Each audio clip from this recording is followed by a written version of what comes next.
My name's Michael Dickinson. I'm a haematologist from Peter MacCallum Cancer Centre and Royal Melbourne Hospital in Melbourne, Australia. And at EHA this year, I was delighted to be able to present the results of the trial of glofitamab, a CD20-CD3 bispecific antibody in relapsed and refractory non-Hodgkin lymphoma. People who relapse after multiple lines of treatment for diffuse large B-cell lymphoma or follicular lymphoma or other B-cell lymphomas are difficult to cure. The advent of chimeric antigen receptor T cells for this problem has cured some patients, but at a considerable cost in terms of resources. These treatments are custom manufactured and often take some time to deliver to the patient. And as a consequence, they're only available to a fraction of patients who need them. Glofitamab is a new 2-to-1 bispecific antibody, which has a special structure which has 2 binding sites for CD20 and 1 for CD3. And its structure has 2 basic advantages. Firstly, it's extremely potent in the presence of other anti-CD20 antibodies, such as rituximab and glofitamab. And it's also more potent than other antibodies that use the same mechanism of action, but have a 1-to-1 structure. This enables us to deliver antibodies such as obinutuzumab to reduce the risk of cytokine release syndrome by debulking peripheral blood B cells prior to treatment with glofitamab, but it also enables us to, in the future, develop glofitamab in combination with other anti-CD20 containing treatments. So as of April this year, we had treated 190 patients within the glofitamab phase 1 clinical trial, which was called NP30179.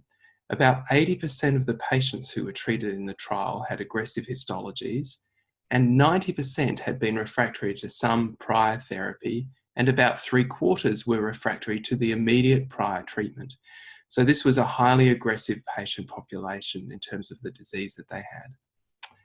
Patients were treated with 1 dose of obinutuzumab given a week prior to the experimental treatment, and we gave the experimental treatment glofitamab once every 2 to 3 weeks for 8 to 12 cycles, and it was delivered initially as a 4-hour intravenous infusion.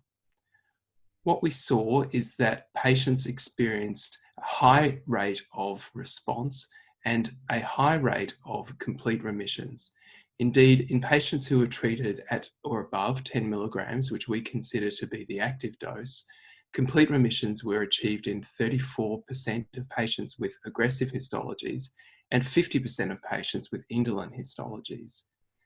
These complete remissions were obtained early at the first or second response assessment, usually around cycle 3 or 6. And the median duration of the complete remission has not been reached after a median follow-up of 10.2 months. We've seen that most patients who achieve this complete remission have retained it. And furthermore, we've observed patients that have retained that complete remission for many months after discontinuing this treatment. The safety profile of glofitamab was consistent with its mechanism of action. We did see cytokine release syndrome as the most common adverse event, but this was typically low grade and was usually seen after the first dose of treatment and much less frequently on subsequent doses of treatment. Importantly, when we compare glofitamab with other T-cell activating agents, we saw a very low rate of neurological event, which compared to treatments like chimeric antigen receptor T cells. So those treatments can induce something called ICANS, or immune cytoeffector cell associated neurotoxicity. We saw very little of that in this trial of glofitamab at active doses. In fact, the overall incidence of adverse events leading to discontinuation of glofitamab was very low at only 3.2%. We did see neutropenia in some patients, but this was manageable and reversible with G-CSF and did not lead to infection or treatment discontinuation.